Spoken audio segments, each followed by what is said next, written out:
Picture this: women across different centuries being told, by law or by society, exactly how their bodies should look. A medieval noblewoman shaving her hairline into a gleaming billboard of virtue. A Victorian woman bruising her cheeks because wearing blush is considered immoral. And a woman in 1930s America getting stopped by police for daring to wear pants. Different eras, different rules, same message. Your body must follow the script, or you pay the price. Beauty rules aren't just fashion preferences, they're systems, full blown cultural scripts that tell women how to look, behave, and exist. And when you zoom out, the rules get absurd. These rules aren't harmless quirks or amusing footnotes. They're signposts of how deeply women's bodies have been monitored, judged, restricted, and legislated across history. Every era finds a new way to dictate what women should look like and punishes them when they don't comply. So, in today's bonus episode, we're digging into some of the most absurd, intrusive, and revealing beauty regulations, expectations, and pressures that women have been forced to navigate, whether written into law or enforced through social control. Some of them will make you angry, some will make you pause, and all of them will feel uncomfortably familiar because these patterns never really went away. Let's get into it. The face as public property. Let's start with a place every beauty rule seems to target first: the face. Because historically, your face wasn't your face, it was a billboard of your moral character, your class, your health, and your respectability. In 18th century England, cosmetics weren't just judged, they were taxed. Face powders, pomades, perfumes, and even those tiny beauty patches, the mouche, that women sometimes used to accent or shape the brow area, all counted as taxable luxury goods. If you wanted your face to look finished, the government wanted its cut. And women did what they always do when systems get ridiculous: they improvised. If the taxed powders or patches were too expensive, you grabbed soot from the fireplace or mixed burnt cork with oil and made do. Beauty on a budget, courtesy of state interference. Blush has had a messy, moralistic history. In multiple eras across Europe and America, wearing visible rouge marked you as suspicious, vain, or downright immoral. So women turned to natural hacks: pinching their cheeks, slapping their cheeks, biting their lips, rubbing the skin to stimulate blood flow. Society wanted women to look vibrant and healthy, yet condemned the very products that created the effect. A perfect example of, you must look the part, but don't you dare admit you had help. Now, let's talk about that infamous medieval high forehead look, the one that makes everyone today go, why does she look like her eyebrows are planning an escape? Here's the truth: this wasn't a law. It wasn't written down anywhere. No priest stood in a pulpit and shouted, "Thou shalt pluck thy hairline." There was no punishment for skipping it. But, and this is key, among medieval elite women, it functioned like a rule. This beauty ideal belonged mostly to courtly and aristocratic circles. Women in noble households, wealthy urban families, and elite courts plucked and shaved their hairlines back because a high, smooth forehead symbolized refinement, intellect, spiritual calm, elite femininity, and alignment with courtly ideals of beauty. Lower class women rarely practiced this, not because they were rebels, but because they lacked the leisure, tools, or social incentive to reshape their hairline for portrait level perfection. And here's where it becomes more than just a trend. For elite women, this ideal had real consequences. A high, hairless forehead signaled beauty, virtue, and moral order. It could shape marriage prospects, social perception, your place within court culture, how refined or worthy you appeared, whether people judged your character before you even spoke. Beauty equals virtue equals status, a medieval equation with teeth. So even without laws, this standard acted like a de facto rule, enforced through social pressure. No one arrested you for skipping it, but society absolutely judged you for it. A visual culture backed it up. Portraits, devotional art, and manuscript illuminations showed elite women with these vast, gleaming billboard foreheads. Everywhere you looked, art repeated the message. This is what a noble woman should look like. This is enormous cultural pressure, and cultural pressure is often the sharpest form of control. Japan's tooth blackening laws. Now let's travel to Edo period Japan and talk about a beauty practice that wasn't a suggestion, wasn't a maybe, wasn't a try it if you like it, uhaguro, or tooth blackening. I'm so sorry if I butchered that. Women didn't just choose this because it was trendy. It was bound up with adulthood, respectability, and identity. Now, across different periods, ohagoro was worn by married women, women in aristocratic and court households, geisha and courtesans, performers and entertainers, samurai class women, and in earlier eras, even elite men. By the Edo period, blackened teeth were strongly coded as a marker of married womanhood. If you were married and of a class where uhagoro was expected, walking around with unblackened teeth was basically considered incomplete. Ohagoro carried multiple layers of meaning. Adulthood. Girls didn't blacken their teeth, grown women did. Fidelity. Married women wore it as a visible symbol of commitment. Refinement. White teeth were associated with childishness or even animalistic simplicity. Status. The glossy black lacquer signaled education, self-discipline, and belonging to the right social sphere. Aesthetic beauty. It was genuinely considered elegant. Westerners hated it. Oh, I can't. Who cares? Who cares if Westerners hated it? Go fuck yourselves. But I digress. Westerners hated it, which tells you everything about Western projection and nothing about Japanese aesthetics. The mix typically included iron filings, vinegar, tannins from sake tea or gallnuts.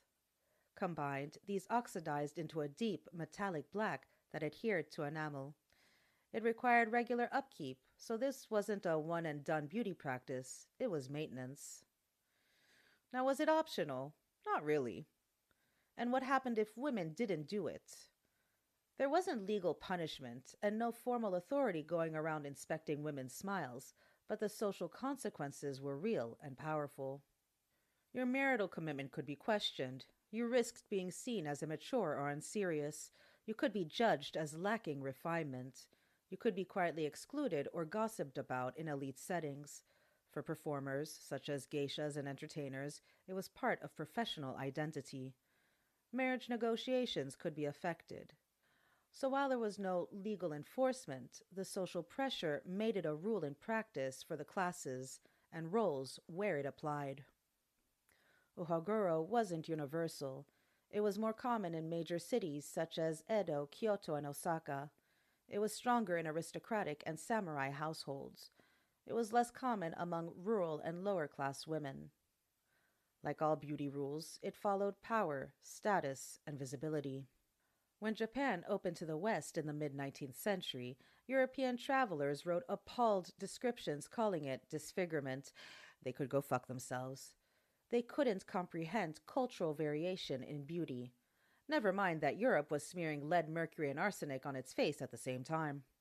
Ohagoro faded during the Meiji Restoration, from 1868 onward, when Japan deliberately embraced Western aesthetics as part of modernization. Blackened teeth were reframed as old-fashioned, primitive, or unmodern, and within a few decades the practice was nearly gone. Not because women suddenly disliked it, but because beauty norms changed under modernization and Western pressure. Hair, status, and who gets to wear what. Now let's talk hair and clothing, the categories where societies historically lose their minds.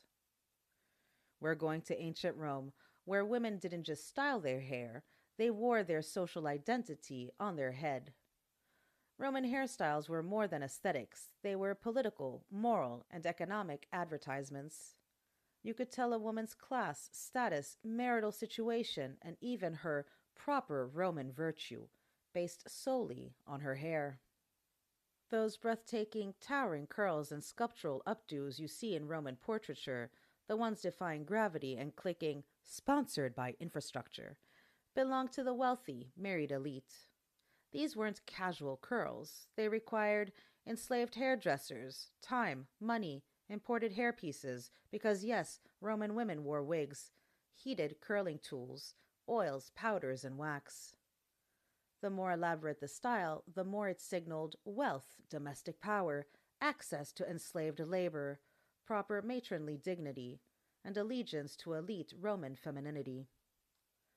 A simple hairstyle on an elite woman could be seen as sloppy or even politically loaded. Is she rejecting tradition? Is she imitating foreigners? Is she dishonoring her husband? Yes, hair could start rumors. But those towering styles weren't the only hair codes Roman women had to navigate. Religious roles had their own rules too. The most famous example, the Vestal Virgins, whose hair was arranged in the senicrines, 6 sacred braids that symbolized ritual purity and the protection of the Roman state. No one else dared wear that style. Everyday free-born women kept their hair far simpler. Most wore it pinned up, modest, and firmly under control. Loose hair in public wasn't an aesthetic choice. It signaled mourning, sexual availability, or emotional instability. Respectability meant containment, and Roman culture took that very literally. Enslaved women, on the other hand, had no say in their appearance. Their hair was often kept short, minimally styled, or dictated entirely by their owners. And ironically, those same enslaved women were the skilled hands behind the elaborate hairstyles worn by elite Roman matrons. If a stylist failed to deliver the look her mistress wanted, she could be punished. Hair wasn't just identity, it was labor and hierarchy made visible. Roman hair also marked life stages. Brides wore symbolic knots. Young girls were allowed loose styles because they weren't yet women. Widows were expected to adopt plain, unadorned hair as a visual declaration of mourning and modesty. Every strand carried meaning. And while none of these rules were written into law, the social consequences of defying them were absolutely real.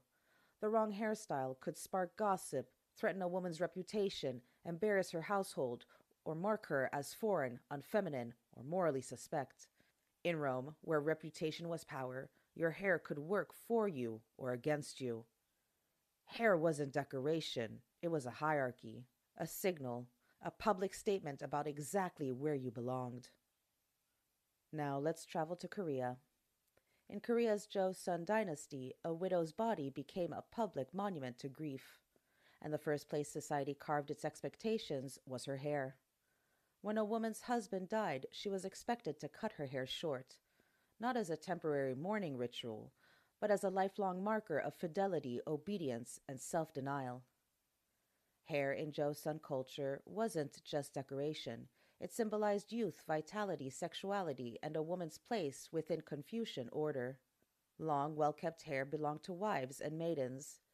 Cut hair belonged to widows, women who were now expected to live out the rest of their lives in disciplined sorrow. The cropped hairstyle signaled several things at once: permanent devotion, moral virtue, social regulation, loss of autonomy. For elite and upper-class women especially, the pressure was suffocating. Refusing the widow hairstyle wasn't illegal, but it was socially unthinkable. A widow who kept her hair long risked being viewed as shamefully immodest, disloyal, or dangerously attractive, as if her hair alone could threaten the moral order. Some widows lived under this expectation for decades, their hair becoming a permanent badge of grief. They were required to display whether their hearts had healed or not. Your hair, the thing you brushed, braided, oiled, and wore with pride, became a public declaration that your romantic life was over forever. Now, let's talk about sumptuary laws, the original fashion police, except these ones came with actual legal consequences. Across medieval and early modern Europe, and later in colonial America, governments passed detailed laws dictating exactly what women could wear, which fabrics were allowed, which colors belonged to which class, what kinds of sleeves, trims, and jewelry were acceptable, what silhouettes were appropriate, how much adornment was too much. These weren't guidelines, they were laws, written by elites terrified that people, especially women, might blur class lines with a strategically fabulous outfit. So who were these laws aimed at? women who dressed above their station, meaning poorer or lower status women who managed to look wealthy, elegant, or socially mobile. Sumptuary laws told them, in legal language, if you look too good, you're breaking the law. So why did these laws exist? Elites feared blurred class boundaries, women appearing too wealthy, social aspiration, sexual autonomy linked to adornment, clothing that disrupted the visual hierarchy of society. They framed these anxieties as morality, modesty, and public order. But make no mistake, this was class control disguised as fashion regulation. Examples of actual regulations. In England, laws restricted silk, velvet, lace, and gold embroidery to the aristocracy. In Italian city-states like Florence and Venice, women could be fined for too many pearls, too much jewelry, or gowns that displayed wealth above their husband's rank. In France, middle-class women were banned from wearing ermine and certain saturated colors reserved for nobility. In Puritan New England, laws restricted excess apparel, including lace, ribbons, and decorative trims, especially on women. These laws spelled out clothing with the precision of a dress code written by a micromanager with a fucking grudge. Sumptuary laws technically applied to men too, but the moral policing was squarely aimed at women. Of course it was. Men's clothing was about class. Women's clothing was about character. One threatened the hierarchy. The other threatened the patriarchy. Guess which one people took more personally? So what happened if a woman broke the rule? Consequences varied, but they were very real. Fines, often hefty ones. Women could be fined for wearing forbidden fabrics, too much jewelry, overdressed sleeves, clothing that mistakenly suggested nobility. Some fines were so steep they were designed to be punitive rather than corrective. Confiscation of the offending garment. Officials could literally remove the item from you or seize it later from your home. Public shaming. Women who violated these laws were sometimes publicly admonished or called out in records kept by local magistrates. The goal was deterrence through humiliation. Pressure on male relatives. Husbands, fathers, or brothers could be fined or questioned if a woman in the household dressed above her rank. Your clothing could embarrass your whole family. Moral suspicion. In some regions, women dressed too richly were assumed to be sexually immoral, the logic being that adornment meant seduction, vanity, or stepping outside one's prescribed station. Dressing too well could get you labeled as a woman of incorrect morals, a serious social stain. Who enforced these rules? Short answer, men. But anyway, town magistrates, church officials, city councils, local authorities who were authorized to inspect and punish violations. Some cities even appointed sumptuary inspectors. Yeah, cool. Were these laws outdated? Absolutely. Did they disappear quickly? Not at all. They persisted for centuries because they were convenient. They clearly signaled who belonged where. They reminded women that their bodies and clothing served social order first, self-expression second, if at all. The real purpose? To keep women visually in their place, to prevent mobility, to protect class stability, to associate beauty with obedience. Sumptuary laws weren't about modesty. They were about power, surveillance, and control.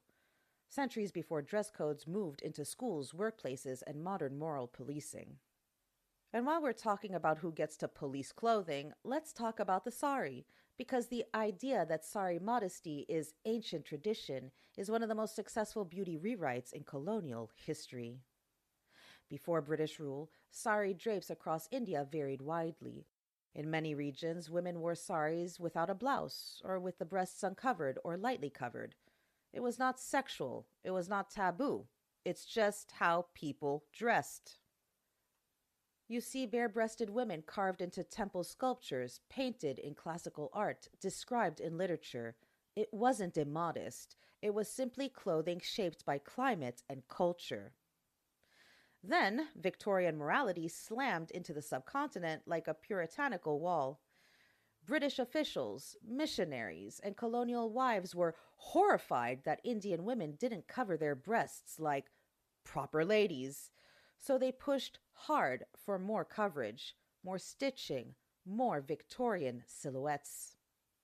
Within decades, the blouse became widespread. Schools and missions demanded colonial approved dress. Modest draping became linked to social status.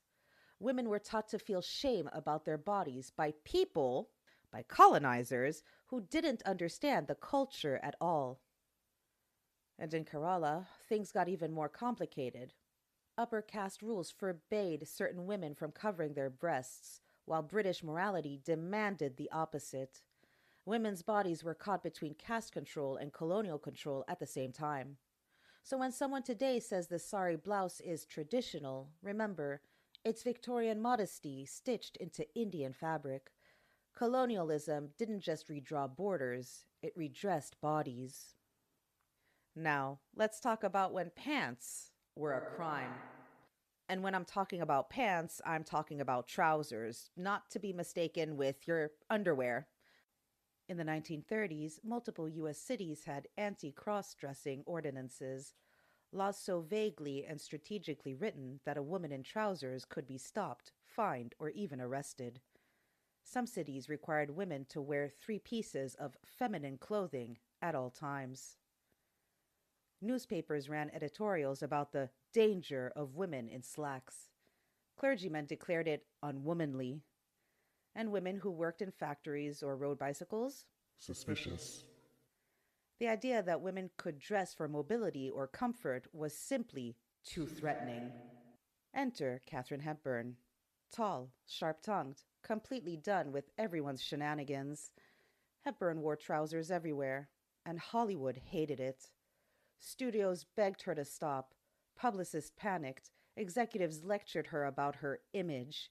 At one point, RKO tried hiding her pants from wardrobe so she'd be forced into a skirt. Her response? She walked around the studio in her underwear until someone returned her trousers. But here's the part people forget. Hepburn had the fame and leverage to rebel. Regular women didn't. They were the ones getting pulled aside, fined, scolded, or humiliated in public for wearing the wrong thing on their own legs. And it took a world war, a global catastrophe, to make women in pants acceptable. Not moral progress, not fashion evolution, just necessity. When you place all these so-called beauty rules side by side, the shaved foreheads, the cosmetic restrictions, the tooth blackening mandates, the hair codes, the clothing regulations, the literal criminalization of pants, a pattern snaps into focus. They were never random. They were never harmless. They were never just fashion. Beauty rules have always functioned as tools to regulate women's behavior, mechanisms to reinforce class, caste, or racial hierarchies, markers of who belonged where, moral tests dressed up as aesthetics, systems of surveillance imposed through appearance. Because once you dictate how someone must present themselves, you can control their choices, their mobility, their autonomy, their place in the social order. And the threat of punishment, whether legal or social, is what made these rules effective. Women complied not out of vanity or frivolity, but because the consequences for refusing, shame, exclusion, fines, lost status, damaged reputation, or even physical danger, were very real. These weren't beauty guidelines. They were instruments of control. None of this is ancient history. Today we still see girls sent home from school because a spaghetti strap might distract boys, or even fucking worse, male teachers. Teenagers written up because the outline of a bra strap ruins the learning environment. Dress codes that claim to be about professionalism, but somehow only target girls' bodies. Women denied entry to public spaces for wearing shorts, tank tops, or clothing deemed immodest. Entire countries policing the length of skirts, the coverage of hair, the fit of clothing.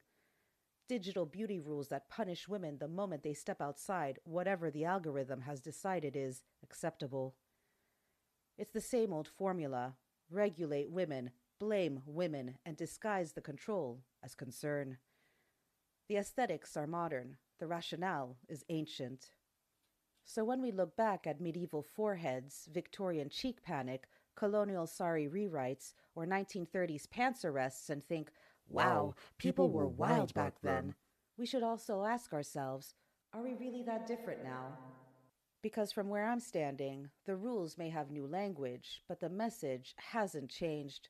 Your body is still treated like a problem someone else thinks they need to fix. We've come to the end of this bonus episode. I hope you learned something new, and that it fired you up enough to share it with your friends, your family, your coworkers, and yes, even your arch nemesis. Because we might be living in a new century, but the past hasn't gone anywhere. It lingers, and it's still shaping the way women's bodies are judged and controlled today.